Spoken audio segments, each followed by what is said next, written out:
Hello, আসসালামু আলাইকুম guys. আপনারা যারা টাকা উইথড্র দিতে পারতেছেন না বা উইথড্র প্রবলেম হচ্ছে তারা এই ভিডিওটা দেখুন। আপনাদের প্রথমে ওয়ালেট অপশনে ক্লিক করবেন। ওয়ালেট অপশনে ক্লিক করার পরে আপনাদের অ্যাকাউন্টে মিনিমাম 100-150 টাকা থাকতে হবে উইনিং ব্যালেন্সে। তো উইথড্রতে ক্লিক করার পরে আপনাদের এখানে উপরে দেখতে পাচ্ছেন যে আপনাদের কত টাকা আছে। এখানে আমার 160 টাকা আছে উইনিং ব্যালেন্সে। তো আপনারা বিকাশে নেবেন না নগদে নেবেন ওইটা সিলেক্ট করবেন সর্বফার্স্ট। আর আপনার অ্যাকাউন্টে মিনিমাম 150 টাকা থাকতেই হবে উইনিং ব্যালেন্সে।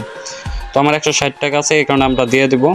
এখানে আপনার ফোন নাম্বার এবং কত টাকা ভেরিফাই উইথড্র করবেন ওইটা দেওয়ার পরে এখানে উইথড্রতে আপনারা ক্লিক করবেন। তো আমি এখানে আমার ফোন নাম্বারটি দিয়ে দিচ্ছি। ফোন নাম্বারটি দেওয়ার পরে আমি এখানে কত টাকা তুলবো এটা আমি সিলেক্ট করছি।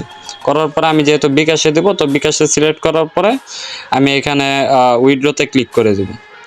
তো চলুন আমরা উইথড্রতে ক্লিক করি। উইথড্রতে ক্লিক করার পরে এখানে ইয়েসে ক্লিক করবেন। ইয়েসে ক্লিক করার পরে আপনাদের উইথড্রটা কমপ্লিট হয়ে যাবে। এখানে উইথড্র কমপ্লিট হওয়ার পরে আপনারা প্রতিদিন রাত 12টার পরে উইথড্র পেয়ে যাবেন। তো আপনারা যারা উইথড্র দিচ্ছেন তো সকলে এটা মাথায় রাখবেন যে মিনিমাম 150 টাকা উইনিং ব্যালেন্স থাকতে হবে। দেখেন আমার এখান থেকে 160 টাকা ছিল,